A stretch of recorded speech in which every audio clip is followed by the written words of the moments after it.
Hey everyone, I'm Ryan, the host of the Roast West Coast Coffee podcast. I host the show on Anchor by Spotify. If you haven't heard of it, it's the easiest way to make a podcast with everything that you need all in one place. Anchor has the tools that allow you to record and edit your podcast right from your phone or computer. I host on Anchor because it distributes my podcast on listening platforms like Spotify, Apple Podcasts, and so many more, making it easier for me to spend my time interviewing guests and drinking coffee. Anchor is everything you need to make a podcast all in one place, and best of all, Anchor is totally free. Download the Anchor app or go to Anchor.fm to get started.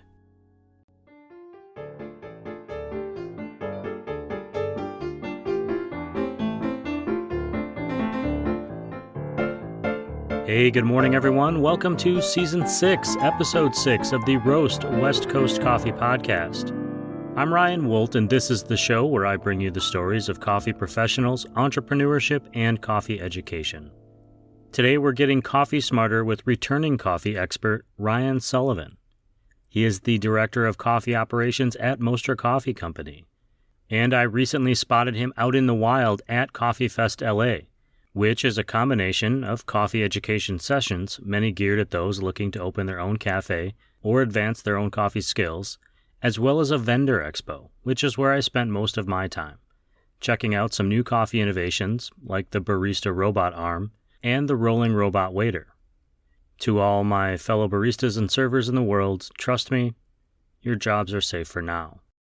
I also got a chance to hang out with the team from Hosea Coffee, meet some cool new industry friends, and even watch a portion of the Latte Art Championships. Shout out to Nicholas Tanaka of Blending Coffee Club for taking first place. I'll post a few photos from Coffee Fest on roastwestcoast.com, some of which you may have already seen if you already follow me at roastwestcoast on Instagram. After the expo, I stopped by The Last Bookstore, which is a truly great bookstore in downtown LA that has become Instagram famous in recent years for its unique artwork displays and epic book tunnel. And you're not going to believe this, but they also have books there. If you stop by, don't hesitate to ask for the novella I wrote, Eli and Jane, or the follow-up novel, Future Eli and Future Jane. They won't have it, but if enough people ask, maybe they'll carry it in the future. Anyways, back to coffee. Today I asked Mr. Sullivan what are some common mistakes that are made by new roasters and new roasting companies. He shares some advice in hopes that anyone out there listening, dreaming about their future roasting coffee or opening their own cafe, can avoid at least a few pitfalls on their way to success.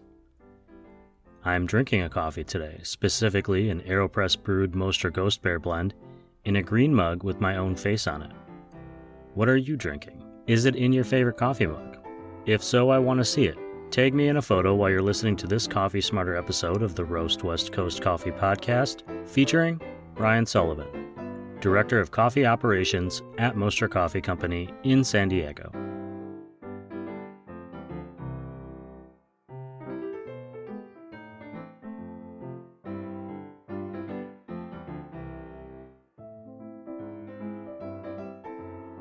Well, I appreciate you coming back on the show. I know you're really busy. Moster's really busy.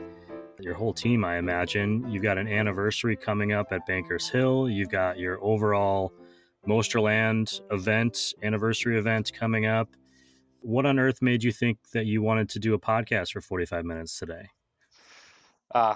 It's good to take a break every once in a while too, and just chat about all things coffee with fellow coffee people. So it's a welcome break, yeah.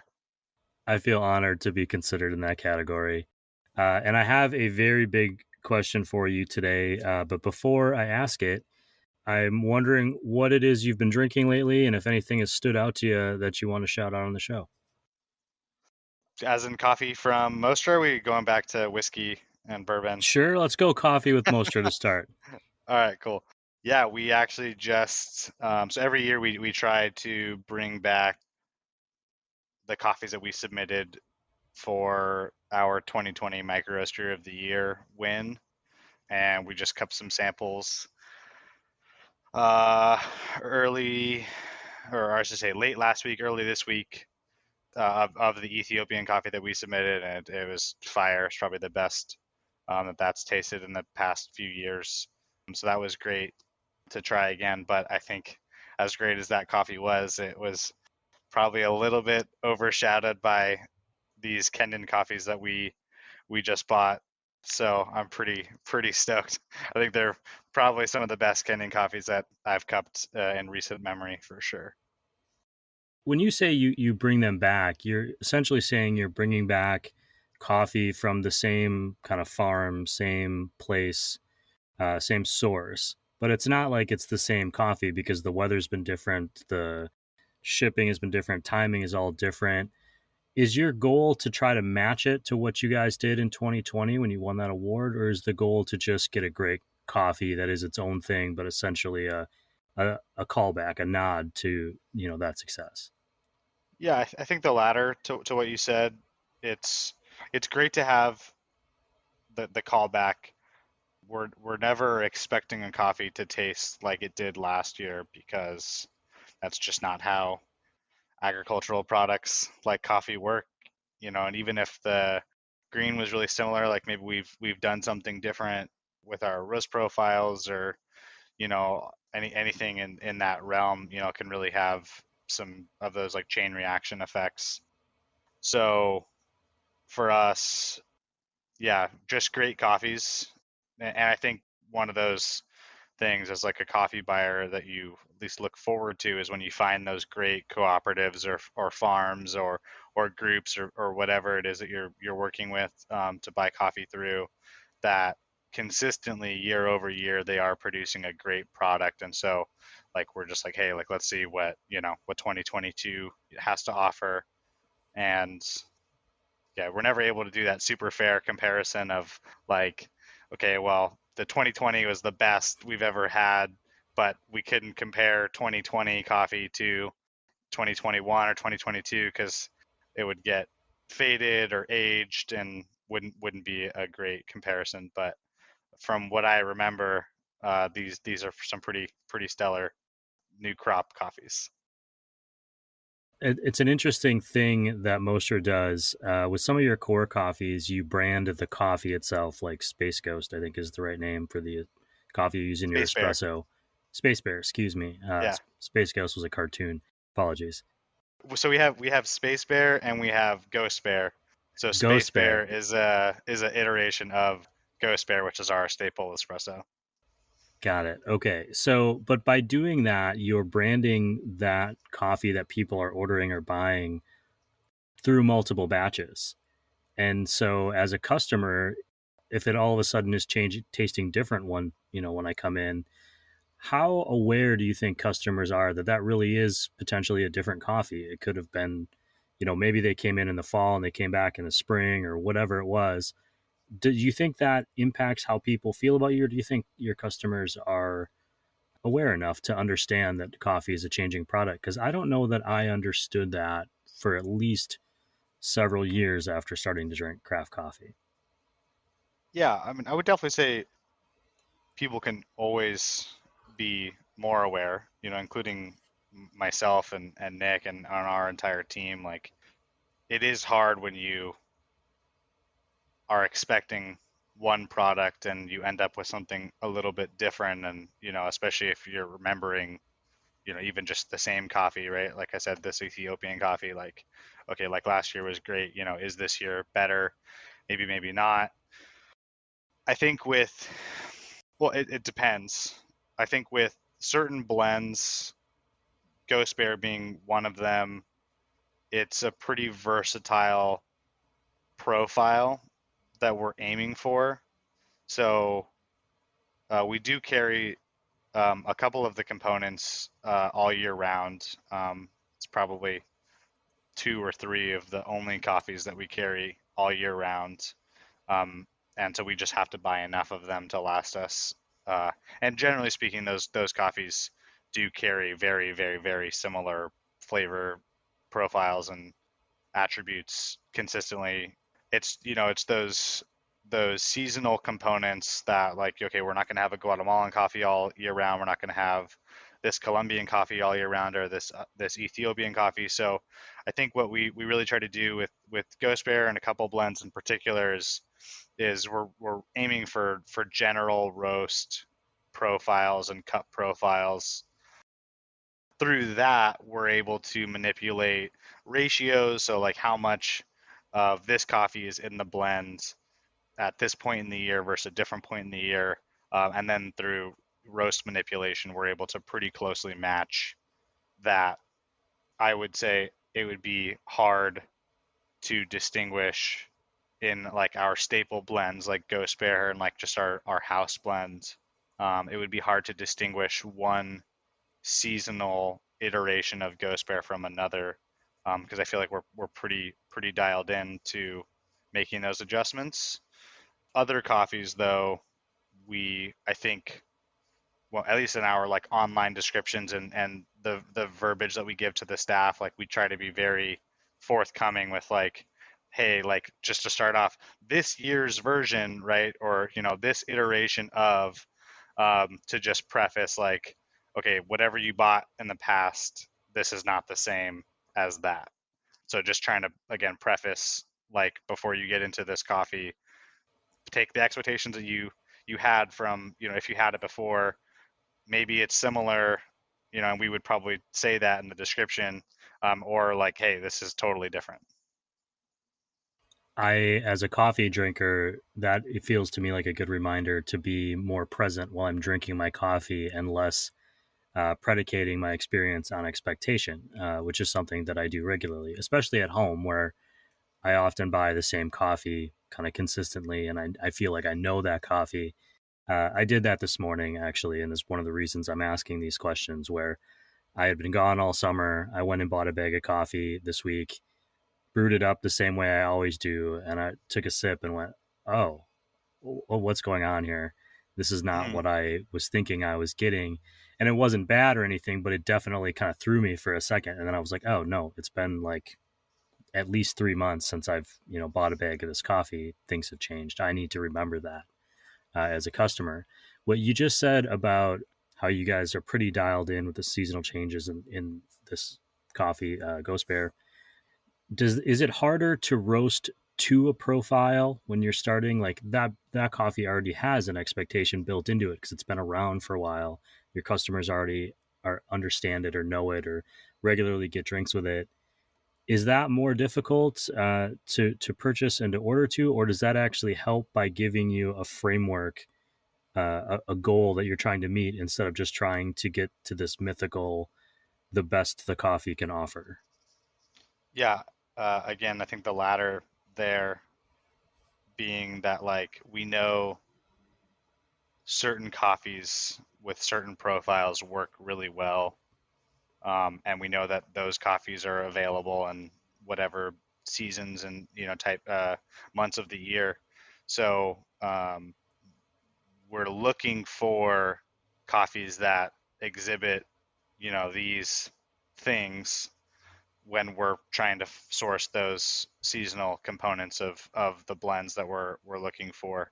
So if anything, it really narrows it down where it's like, okay, well, we can just eliminate all of these coffees, like they don't even meet the minimum criteria, right? Whether it's actual like cupping score quality or even origin characteristics.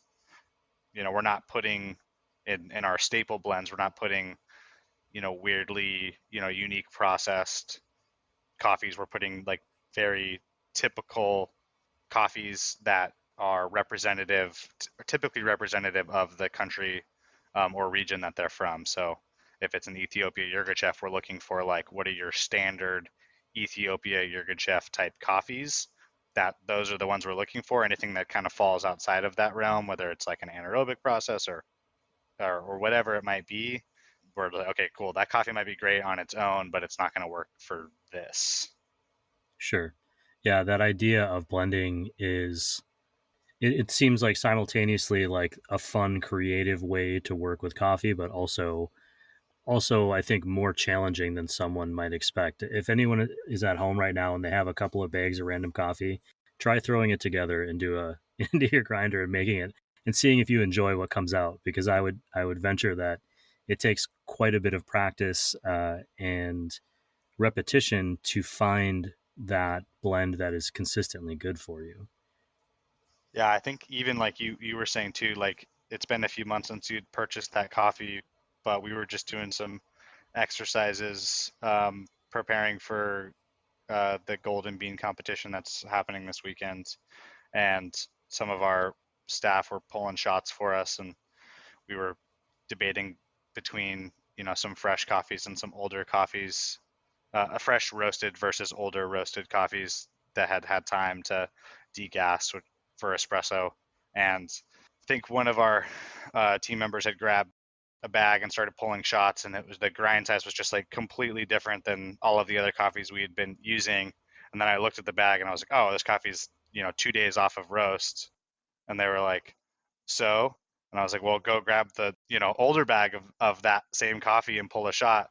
And they were like, wow, like 5 days can make like this massive difference. So if you're going in to brew a cup of coffee and you're like, oh, I do it like this all the time, really you should be or could be making tweaks to that coffee when it's fresh versus a week off or 2 weeks or 3 weeks off, and those are all gonna change the flavors that you're getting in your cup. And that is exactly why I don't make espressos at home, and I just go Same. buy them.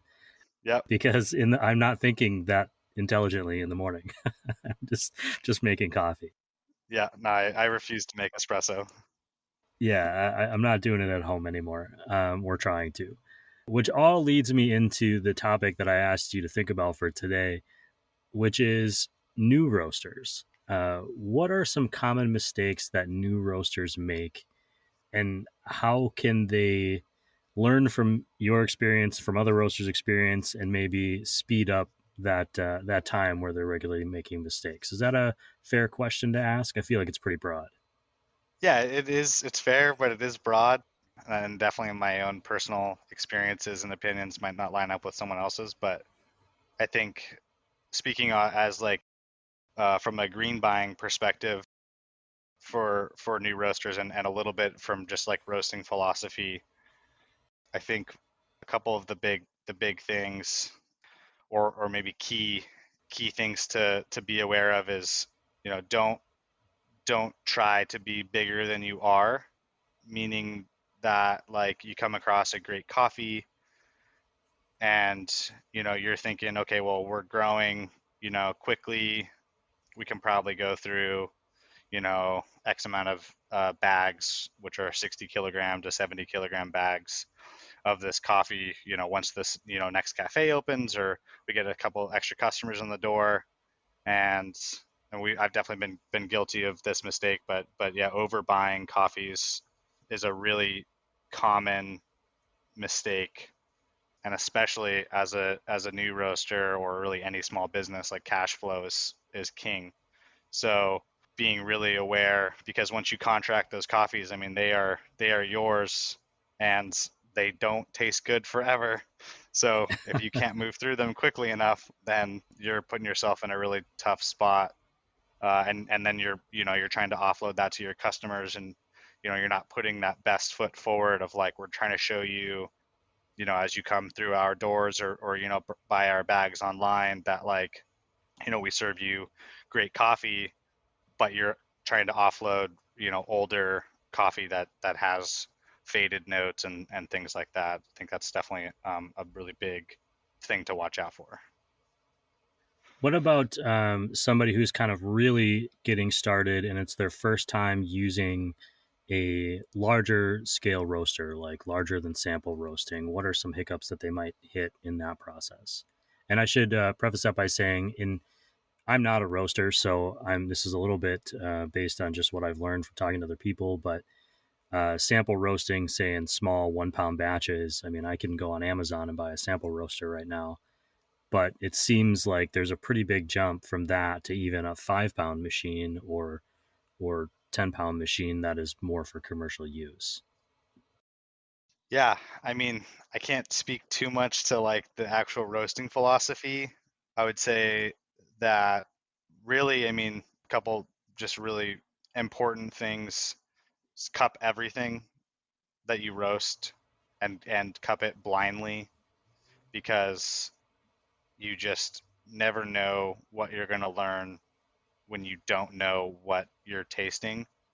It just puts all of that bias aside and and enables you to more clearly see the coffee that your customers will be getting, and better able to analyze the roast that you did of that coffee. And then much like espresso, I think, or really any coffee brewing, the same applies for roasting, which I would say is manipulate the least amount of variables possible.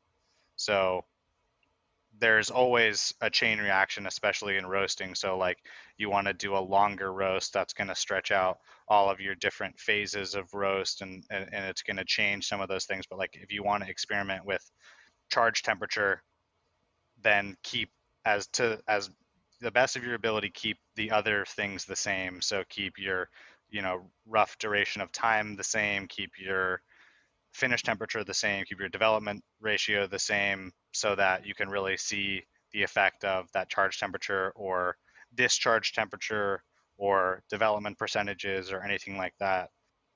Could you define that term, charge temperature, just for anyone who maybe doesn't know what that means? Yeah, so it's the temperature at which you load or drop the green coffee into the roaster, whether it's a drum roaster or air roaster.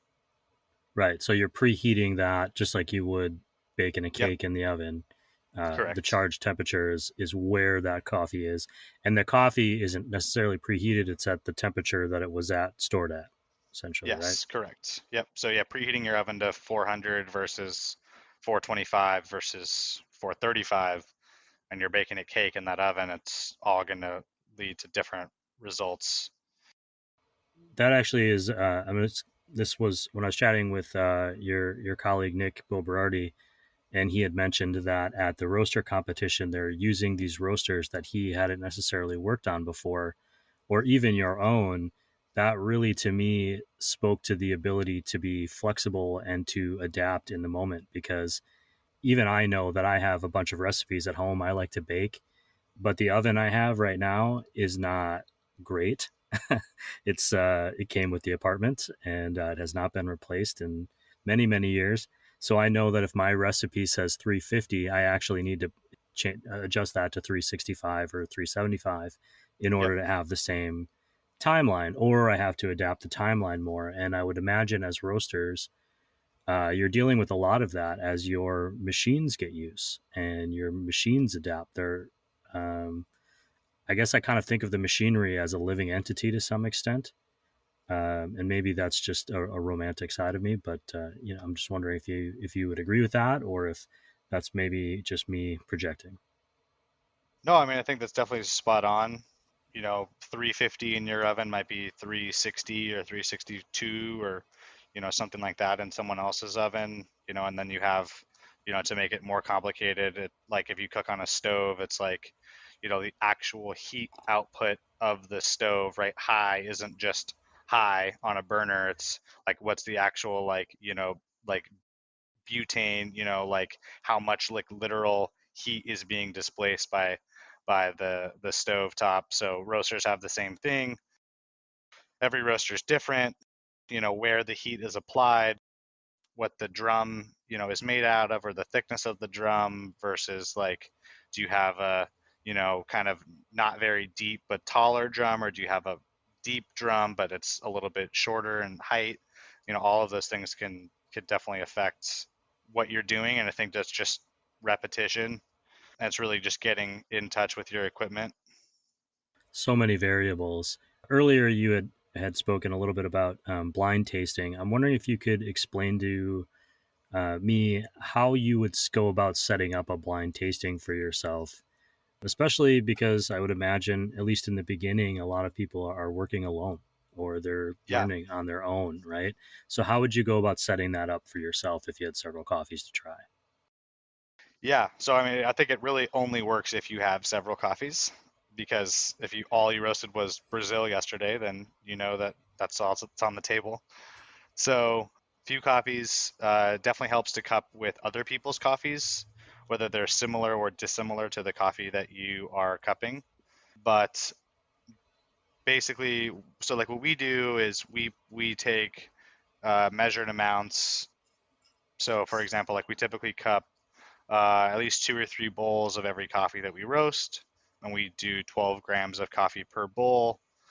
So we just weigh out, let's say, 40 grams of coffee after each batch is roasted, and then it goes into a cup with a number on the bottom.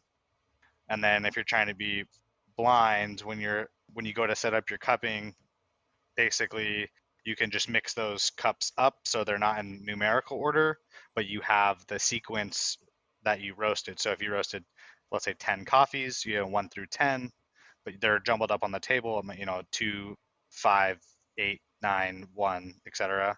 Then you cup each coffee, and then you can go back after you're at basically a cool temperature and look at your notes and go, okay, well, you start to lift up the cups and okay, I roasted, again, Brazil first, and then I roasted Colombia second, and then, this is my fifth batch, or so on and so forth, basically. Yeah, I think like the way my brain works, I would have a hard time mixing them up without trying to remember where I'm at on my own. So Yeah, yeah, if you're listening and this is something you're doing, maybe find you enlist a neighbor or a friend to mix them up for you. yeah. That can definitely help. Having someone else do more of like a double blind, where like you mix it up and then they mix it up further. I'm always skeptical that someone might accidentally mix my reference cup with my actual cups, and then I essentially did a cupping and I can't ever figure out what cups went where. So I'm not able to as easily evaluate. You can also do things like, to get like really intense, you could cup in different kinds of lighting. So like a red light, for example, like you can't see the differences in the beans quite as easily. So like you're not as easily able to distinguish one coffee from another. So as you're mixing them up, you don't like kind of remember like, oh, okay, I think my Ethiopian coffee looks like this, um, and my coffee from Panama looks like this. I'm not saying that I do that on a regular basis by any means, but if you want No it to be judgment. really, really intense, then you could do that. That's a kind of a cool idea. I hadn't even thought about that. Another way to kind of trick yourself into figuring that out. Yeah, black bowls work really well too, so you can't see the color of the coffee, so you can't really discern between a light roast or a dark roast. Really interesting. Let's skip back ahead to that point where you're a new roaster and you're working for a company. Obviously, you did that. You came in um, to Mostra and you were in coffee before, but how do uh, how do you go about setting up those first profiles? I would imagine there's a lot of learning from the people who've come before you in that you're going, okay, this is what a profile looks like. But when you're kind of first starting out with a new green coffee, what is it that you're doing to get to that point where you feel like you have a profile that works? Yeah, I think you can go into a roast. If you've ever put coffee in your roaster before, you can go into it and okay, well, it takes about this long, roughly, for my coffee to turn brown, right? To where it's drinkable. And then I can go a little bit longer and it's dark, right? So you kind of get your generic times and stuff figured out. And then I think really like I had a pretty good conversation with Scott Rao about this, and I think the comparison that we both agreed on and liked a lot was like Moneyball. So really your main goal is get on base. So just start there. Like the coffee, might look a little bit, weird, like, and just using references like from that movie, for example, right? Like someone throws weird, he, isn't picked to be on the team because they don't like the way he throws, or he doesn't traditionally do this, so we're not going to put him on the team. But you get a bunch of people together that consistently hit and get on base, you all of a sudden can build yourself a team kind of around that. So a little bit back to eliminating as many variables as possible, but really just like trying to almost oversimplify. Charge all of your coffees at whatever temperature, let's say 415 degrees, just to throw out a number, and then you're going to roast all of your coffees for, let's say, roughly 10 minutes, and you're going to drop them all roughly at this temperature. And then you're going to cup those coffees, and you're going to be like, okay, based on tasting that, like this is too dark, it's too light, it's whatever. And then you can kind of start to go backwards a little bit and make those manipulations. But like when you start, like we have a very, very simple roaster at Mostra. Like we have a 25-pound San Franciscan, really incredibly old. We don't have any kind of like airflow adjustments or drum speed adjustments. So like we pretty much put the coffee in and it's hot, and then it gets hotter or colder. Like that's really what we got to work with. So like you can roast great coffee with not that many tools available, but it goes back to, again, really eliminating a lot of those components that like you might read about in a forum, or read about in a book, and like you just don't know enough to make those changes and actually know what effects those are having. So just throw all that out the window, put the coffee in, let it do its thing, take it out, cup, and then kind of work backwards and make adjustments and stuff from there. With those, that simple machinery and the limitations that you might have compared to a newer, fancier, very tech heavy roaster, for example, as the green buyer, do you feel more pressure to make sure you're getting a product that needs less manipulation, or do you feel pressure on you as a person in your job role because of that, or does that, I don't want to say help you cover up, or does if you were to buy a coffee that didn't turn out so great, but how does that impact your job as the green buyer? That's probably a safer way to say that. Yeah, I think so. This is where, like, again, I may be a little bit outside of the typical realm of thought here, but like I personally feel like green buying is incredibly, incredibly important. So if we're ever like iffy on a coffee, it's like, why buy it? Like, oh, it may go this way, it may go this way. Okay, cool. Just throw that out. We don't want that. Um, in a way, it helps because I try to only buy great coffees.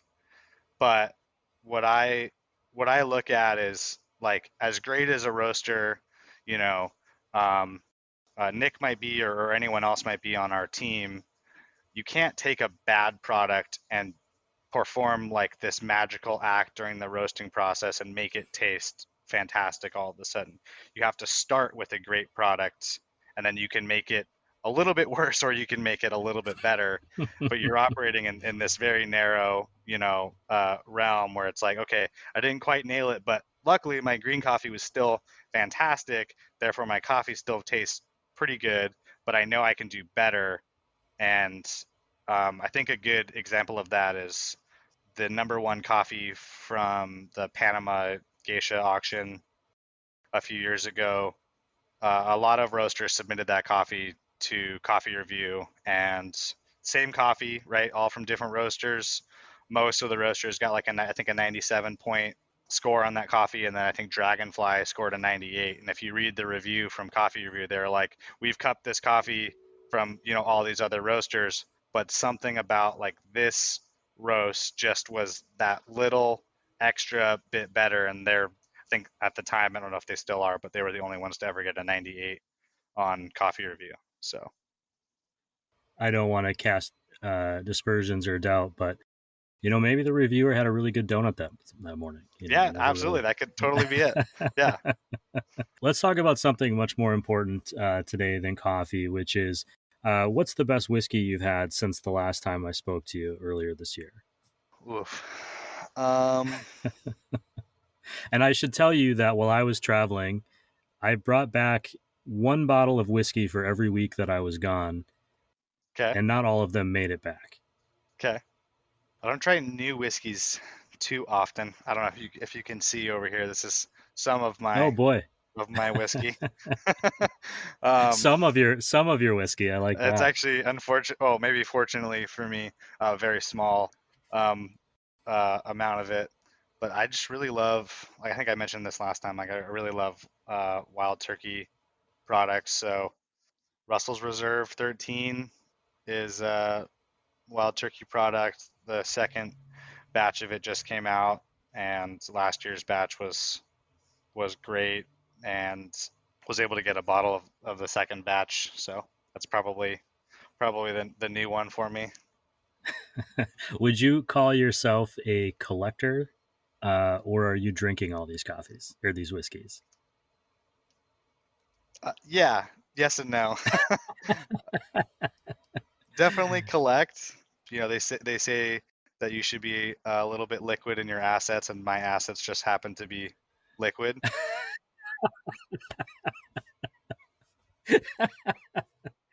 But no, I mean, I think I personally like I don't buy anything that like I wouldn't drink because a lot of bourbon collectors or really any collectors do buy things that like they can't ever or wouldn't ever enjoy.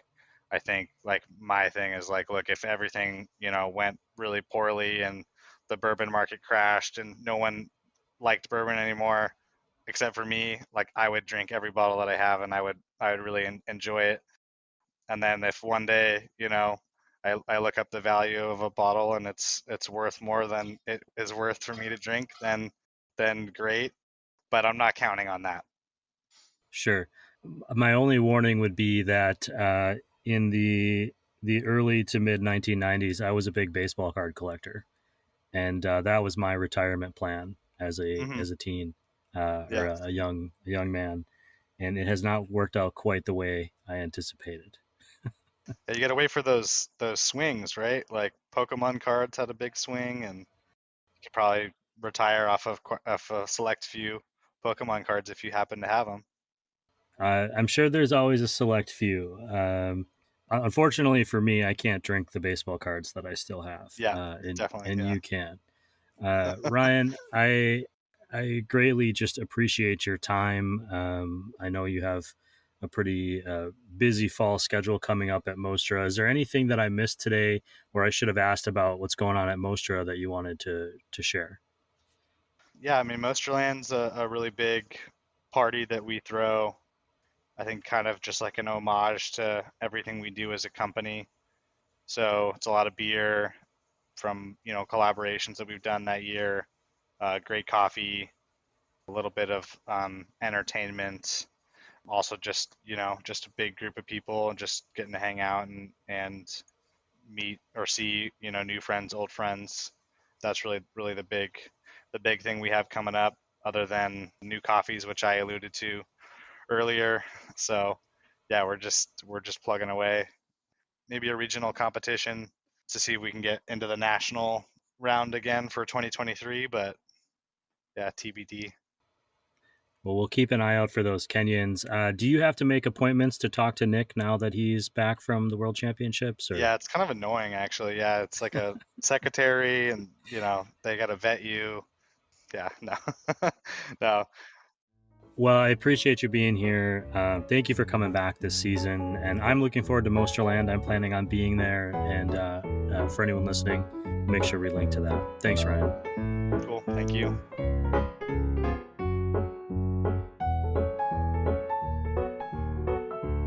Okay, to recap, I'm going to say this first so I don't forget. Mosterland. Moster Coffee's 8th annual anniversary bonanza is coming up in October. Tickets go on sale September 10th on mostercoffee.com, which is just a few days away. The best way to make sure you know exactly when they drop, because tickets are limited, is to either subscribe to one of their coffee subscription programs on mostercoffee.com or follow them on Instagram and Facebook at Moster Coffee. Mosterland is not your average cafe anniversary. It is an epic event. Early on in this episode, we talked about roasting a blend to reach a specific consistent flavor profile. I continually have to remind myself that when I buy a cup or a bag of coffee that I think I know, that coffee isn't really the same just because the name on the bag hasn't changed. The way it tastes will change based on the batch, the weather during the growing process, how it was stored, and then how it got brewed. Coffee is ever evolving, and it takes a lot of skill to create a blend that meets the criteria of consistency season after season.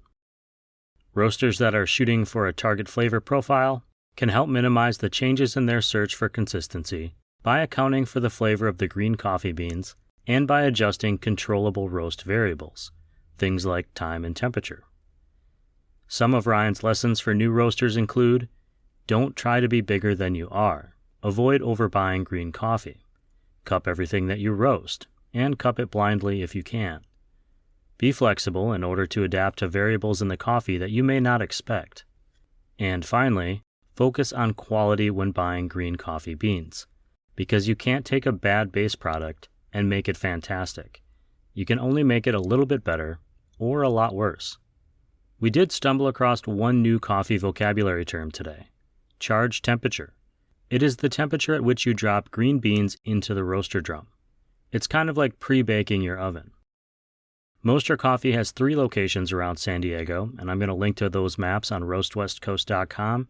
And don't forget to keep an eye on moisturecoffee.com for those Kenya coffee releases Ryan mentioned. I checked this morning and they weren't quite out yet. A big thank you to Mr. Sullivan for spending time getting me coffee smarter, and to Moisture Coffee for being one of the original industry partners of this podcast. They did not hesitate when I asked if they'd want to team up to help grow the craft coffee community. And they are also growing. They're hiring baristas for all of their locations. You can send resumes to careers@moisturecoffee.com. This show's other industry partners also include Cafe Laterre, whose operator, Alden Hazuri, is my next Coffee Smarter expert, and of course Steady State Coffee Roasting, Coffee Cycle Roasting, Ignite Coffee Company, First Light Whiskey, Maria Coffee, Ascend Coffee Roasters, Cape Horn Coffee Importers, and Camp Coffee Company. Shout out to Joe Bettinger of Maria Coffee. Thanks for joining me for a beer this week. I am very stoked that Maria is on the precipice of some big new things that I hope I get to break on a future episode of this podcast. If you are listening to this show and you want more coffee content, head to roastwestcoast.com, sign up for the free or the paid newsletters, and be awesome. Thank you all for listening and for supporting this show. This episode of the Roast West Coast Coffee Podcast has been written, produced, and recorded by me, Ryan Wolt. I hope this episode has found you happy, healthy, and with at least enough sanity to make it through another day. Always tip your baristas, and be sure to drink good coffee.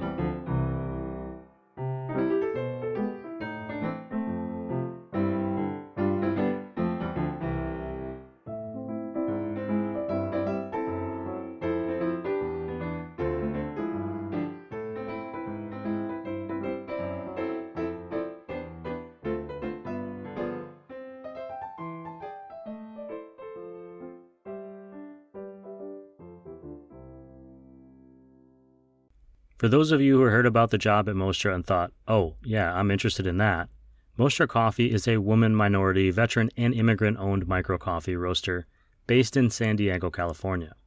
They believe a quality cup of coffee brings people together, and that excellence served with a smile will inspire goodness in your day. They eagerly embrace sustainability and cherish their responsibility to create opportunities which improve lives and families across the globe.